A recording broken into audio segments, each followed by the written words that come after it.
So, what makes a tantric massage tantric? Imagine you are not in this room right now, but want to find out what makes a massage tantric. The place you're most likely to go is the internet. And if you do, you'll find an array of adverts for this sort of massage. And here are two that I've found.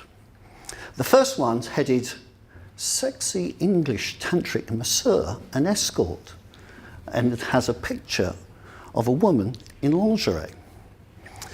And she says, I'm a fully trained tantric masseuse, and if you're looking to relieve all your stress and begin an amazing sensual journey, then you have come to the right place.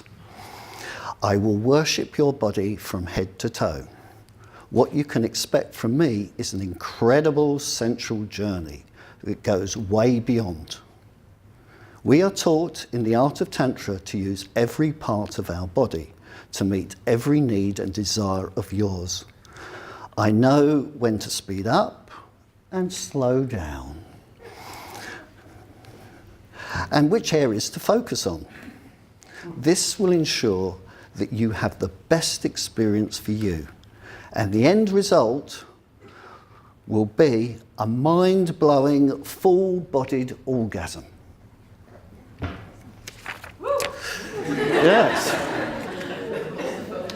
My second advert is from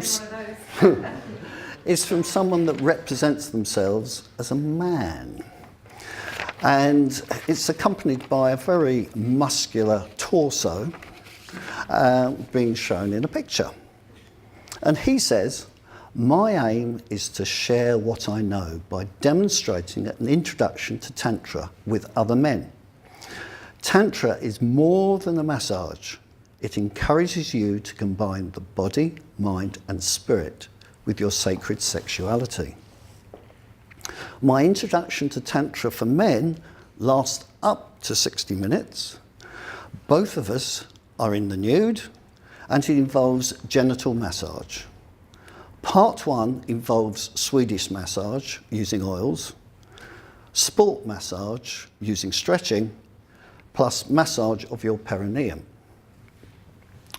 So clearly two very different presentations of tantric massage. And as you look at more adverts, and I have done this strictly on the basis of research, I hasten to add, you get a bigger diversity of this definition of Tantra massage. So what I'm planning to do tonight is to just give you a very brief understanding of what Tantra is, and then cover what tantric massage is, and then look at how tantric massage has affected me personally, and then revisit our two Manchester-based tantric practitioners. So Tantra is a huge and complex subject, and I'm going to attempt a Tantric 101 in 2 minutes. So deep breath, and here I go. So, my starting point is that Tantra comes from Eastern traditions. But having said that, it has a real relevance today. Modern life, as Caroline adequately showed in her talk, encourages us more to be in our heads, to the exclusion of all other aspects of ourself. Tantra invites us to experience ourselves in our totality, and our totality is sex, heart, and spirit, helping us to cultivate the energy that we want rather than what we should or shouldn't have. And in so doing, experience life through our conscious choice in the present moment. With this attitude, it can be really helpful to bring clarity to all aspects of our relationships, including sexual relationships. Tantra also teaches about us having a physical body and an energy body. And I'll talk a little bit about energy in a moment. It's also about being both in our energy and our consciousness. And it's around being and not doing. And there's no specific goal in Tantra. It's really about finding our flow. Although Tantra is not a religion, it is a spiritual practice, and in particular, experiencing ourselves through our awareness and interconnectedness to all of life around us. I've mentioned energy several times, and when I talk of energy to people, it's often sexual energy, which people can most readily identify with. That experience of fluttering and a little bit of trembling with excitement. And using sexual energy can be helpful to entering into Tantra, and it's not the only way. So all the elements that I've mentioned are present in authentic Tantra massage. This means that really authentic Tantra massage is an initiation into Tantra.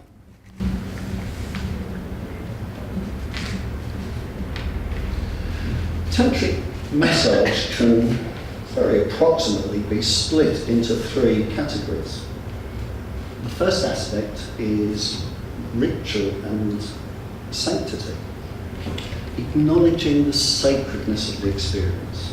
There's usually a ritual both at the beginning and the end of a tantric massage to open and close the space. And this space becomes a safe container for the experience. It's the experience in which we see the body as a temple, something sacred and revered, seeking to touch the spirit through the body, and so seeing the body as a bridge between heaven and earth.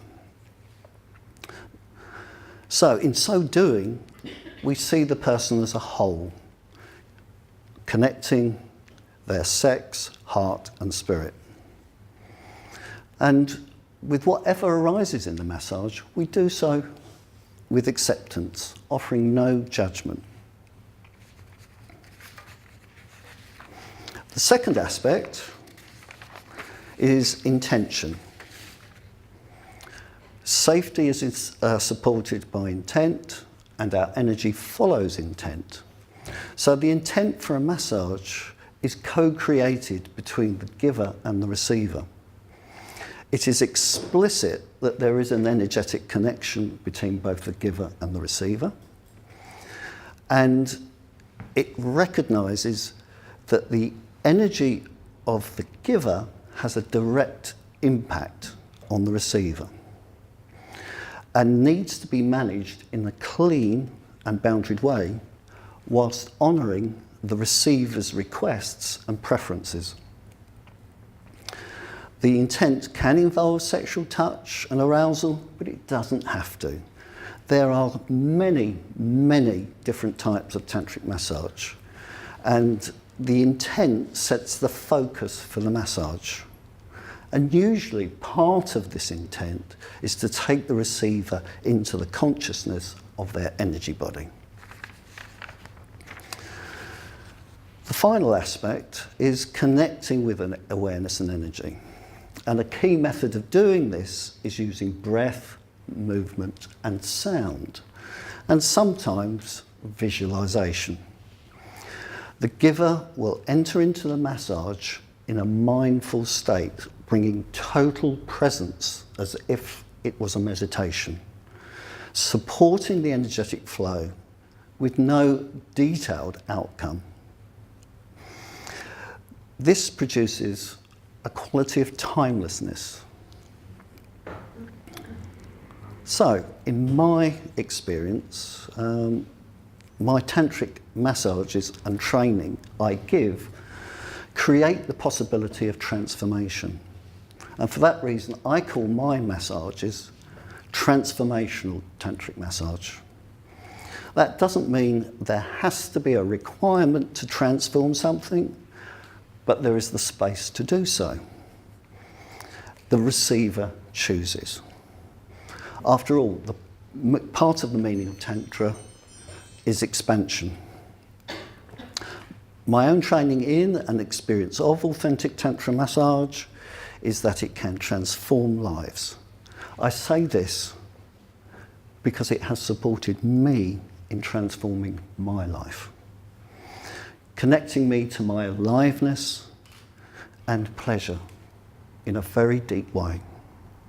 That anticipation of my lover's hand and the electrical charge when it touches my body, and allowing the pleasure to flow.